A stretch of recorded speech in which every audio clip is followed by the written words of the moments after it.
ছোটোবেলা থেকে এখন পর্যন্ত আমরা সবাই জানি যে ভ্যাসলিন ঠোঁটের জন্য কতটা উপকারী। ঠোঁট ফাটা থাকুক, ড্রাই থাকুক, ঠোঁটের যে কোনো অবস্থা থেকে ভ্যাসলিন ঠোঁটকে প্রোটেক্ট করতে পারে, ঠোঁটের স্বাভাবিক অবস্থা ফিরিয়ে আনতে পারে, ঠোঁটকে নরম রাখে। কিন্তু আমরা এটা জানি না যে ভ্যাসলিন আরও অনেকভাবে ব্যবহার করা যায়। কোনো জায়গায় যদি কেটে যায়, অল্প একটু কাটা যদি কেটে যায়, বা যদি পিঁপড়া কামড় দেয়, এরকম জায়গায় যে হালকা পাতলা জ্বালাপোড়া করে, সেই জায়গায় যদি আপনারা ভ্যাসলিন ইউজ করেন, দেখবেন জ্বালাপোড়াটার সাথে সাথেই ঠিক হয়ে যাবে।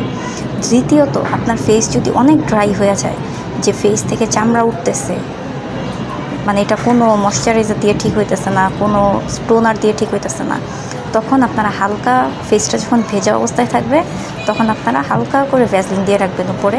ফেসের যেই সব জায়গায় ড্রাই, চাইলে সেই সব জায়গায়ও দিতে পারেন বা ফুল ফেসেও দিতে পারেন। এটা ফেসের পোর্স ব্লক করে না, আর ফেসের ড্রাই আউট হওয়াটাকেও অনেক বেশি কমায় দেয়।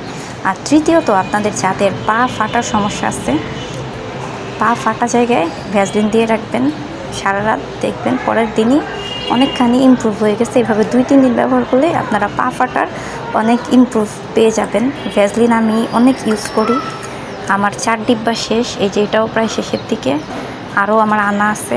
ভ্যাসলিন অনেকভাবে ব্যবহার করা যায়, আমরা যারা জানি না তাদের জন্য আমি আর কি ভিডিওটা করলাম।